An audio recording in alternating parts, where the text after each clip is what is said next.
You fought well yesterday. Guys at our school, instead of addressing people like the group, like saying like, what are you guys doing? Say man's like you. It's really weird. Yeah, so man's like you are going to that, and then it just means like the group. Crew. It's not. It's really ignorant.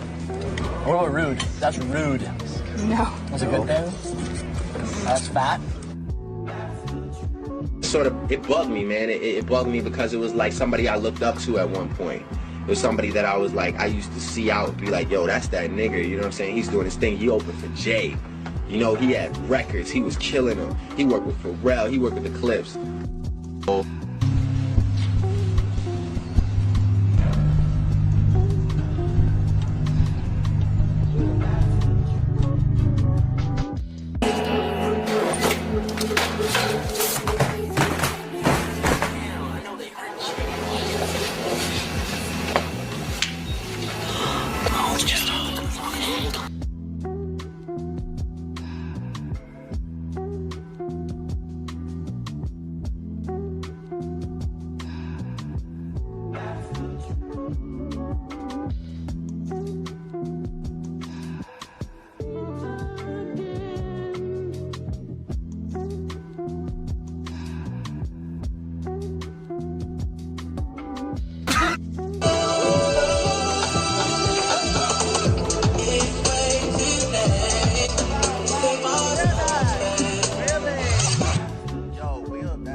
You fought well yesterday.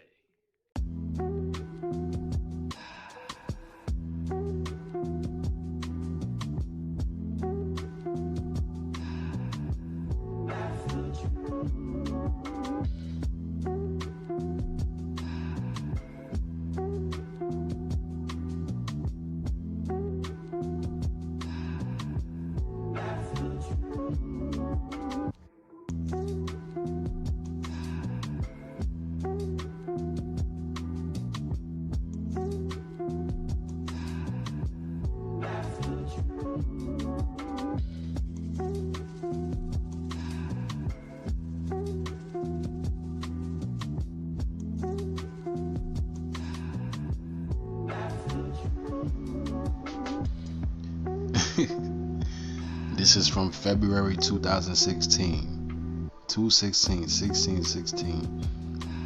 If she's 16, I'm 16. Man, this is crazy. And it's also crazy because the numerology is also stark, letting you know, the relevance and the esoteric energy. But Drake is someone who is an R. Kelly figure in the entertainment industry. It's just, it's just news that's concealed, but it's coming to the light because 2024 is the year of the truth, quote unquote. So the whole beef thing, the whole diss era thing, or diss culture, or whatever you want to call it, diss phenomena, is happening for a reason because it's part of this whole truth era that we living in, quote unquote truth. Because the real truth is going back to the scriptures, but these things are coming out, and it's kind of relevant because we understand the prophetic aspect. With Drake right here, if she's 16, I'm 16. Pedo, man, this dude giving pedo vibes from 2016.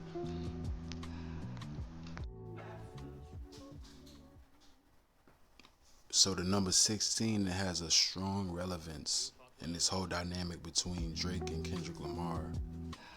The number 16 right here in tarot represents the tower. And we already know when it comes to the relevance of Drake, he's at the top, he's at the tower. So when you read this, it says misery, distress, indigence, adversity, calamity, disgrace, deception, ruin. And these are all things that pretty much Drake embodies. He's a deceiver because he plays the role of the serpent. He represents disgrace because of, what one understands about him on a certain level of truth as opposed to what he projects because he's someone who's a character. He's inauthentic, and you can just tell. Like, he's not who he really is. He's just not. And it's not just Drake, it's a lot of these celebrities, but when it comes to Drake, he is the subject. Calamity, adversity, and this is what's going on right now when it comes to the dynamic between he and Kendrick. You know, he's in an adverse situation where it could be calamitous for him, and you already know the understanding when it comes to distress and misery because of these celebrities and, you know, what they really have to go through based off of the programming and the different sort of tortures, the suffering. And part of this is just Drake's programming, just when it comes to him liking young girls or him having some sort of infatuation with young girls. But number 16 represents the tower. Drake is at the tower, and you see this image here. It's kind of like the destruction of it, and that's what's going on between he and Kendrick Lamar, where it's like Kendrick Lamar is bombing on him. It's crazy. I think Kendrick Lamar is gonna come out with an album that's gonna be based in some sort of inspiration from Tupac's Don Illuminati 7 Day Theory album. And number 7 is relevant in this as well. And also number 16 is interesting because in 2016, which I'm gonna get into in regards to the year 2016 and how it is relevant to Drake. You know, he put out his album Views, he was 29. That's like 6'6", if you really want to look at it in certain ways, in reverse order when it comes to the relevance. You know, as above, so below. 29 is 26, 6'6". But also, 2016, the Raptors, they made it to the Eastern Conference Finals. In 2019, they made it to the finals, 16-19. We already know in 2019, he put out Euphoria. You know, he debuted his produced show Euphoria, and that was on June 16. So 16-19. And then also that year in 2016, the Toronto Raptors, they hosted the All-Star game. So all this stuff is relevant. If you believe it or not, it's really relevant. Just when it comes to these dynamics and the number and how it's relevant to Drake and Kendrick and so on and so forth. But definitely want to get more into this, especially when it comes to Drake. Drake is, like, even from when I first discovered him or, you know, came across him in like 2009. His real entrance was 2009, but he put out his debut in 2010.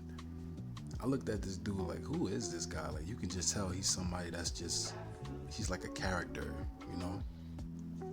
And he's somebody that you can tell he's not what he purports on his songs. Especially just like when you hear certain rappers talk, some rappers, they sound like how they sound in their songs. Just when it comes to how they speak.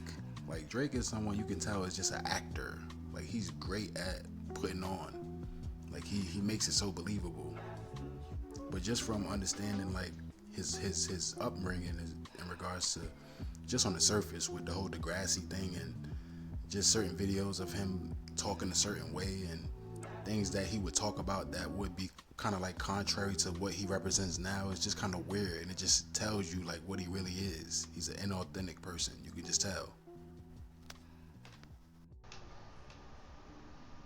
Title 16, Crimes and Offenses, Chapter 6, 616. So the relevancy there is there. And it's just crazy, man. Kendrick Lamar is someone who pretty much operates on the level of a quote-unquote prophet, just in the position that he's in when it comes to this dynamic. Like I said, not calling him a real prophet, but just in regards to the role that he plays in this dynamic. That's why you got the song 616 in LA. A person commits the offense of solicitation of sodomy when he solicits another to perform or submit to an act of sodomy, except as provided in subsection of this code section. A person convicted of solicitation of sodomy shall be punished as for misdemeanor. B. A person convicted of solicitation of sodomy when such offense involves the solicitation of a person or persons under the age of 18 years.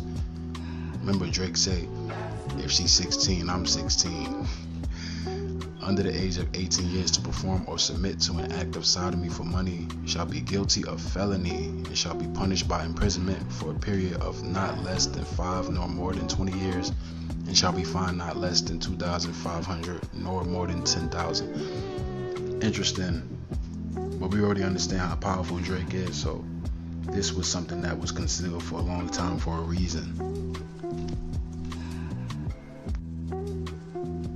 So you have the lyrics to the song from Drake from his album in 2016 called Views. 2016, so that number 16 is definitely relevant in this whole dynamic between Kendrick and Drake.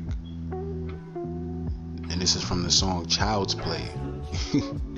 Man got a song called Child's Play, and it's crazy that, you know, in this whole full circle moment between Kendrick and Drake, Child's Play, many different entendres, many different meanings.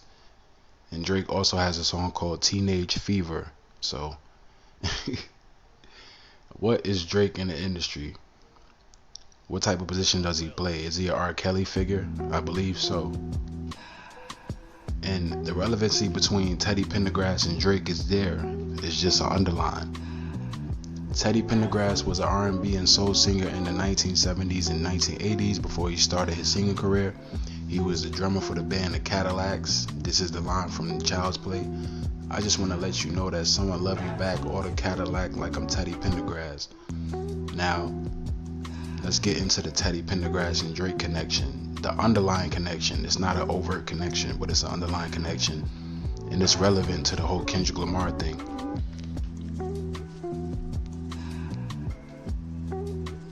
Now, the reason why Kendrick Lamar used that Teddy Pendergrass sample on the beginning of Euphoria is because of the underlying connection. Remember when I talked about underlying connections that people may not realize but is there?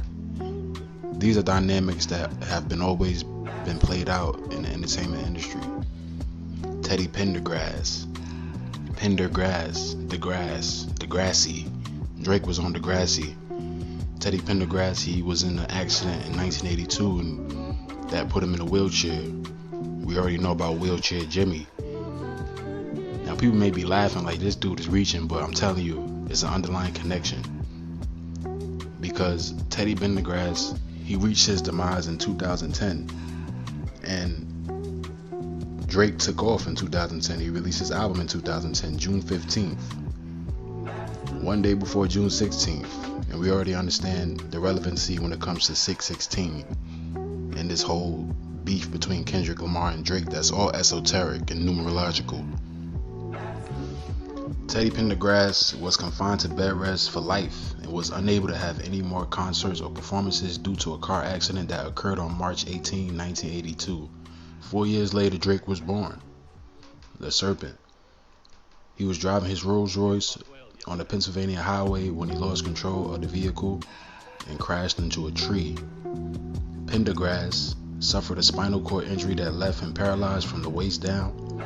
He was able to recover from some movement, in his arms and hands, but he was unable to walk and was confined to a wheelchair for the rest of his life. Now, Degrassi, that's inspired by a street in Toronto, Degrassi, but that's the surface. The underlying connection is the play on Pendergrass, Degrassi, Pendergrass, Drake, Wheelchair, Pendergrass, Wheelchair, 1982, Demise, 2010. Drake, Take Off, first album, 2010, Thank Me Later. After the accident, Pendergrass continued to record music and make occasional public appearances, but he was unable to perform on stage again. He passed away on January 13, 2010. 113. 13, we already know what the number 13 represents.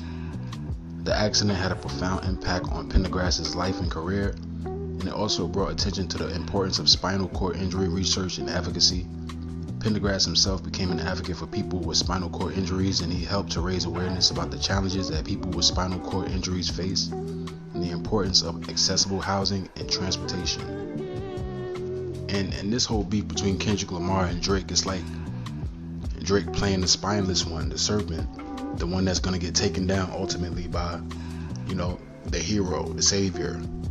That's this whole dynamic.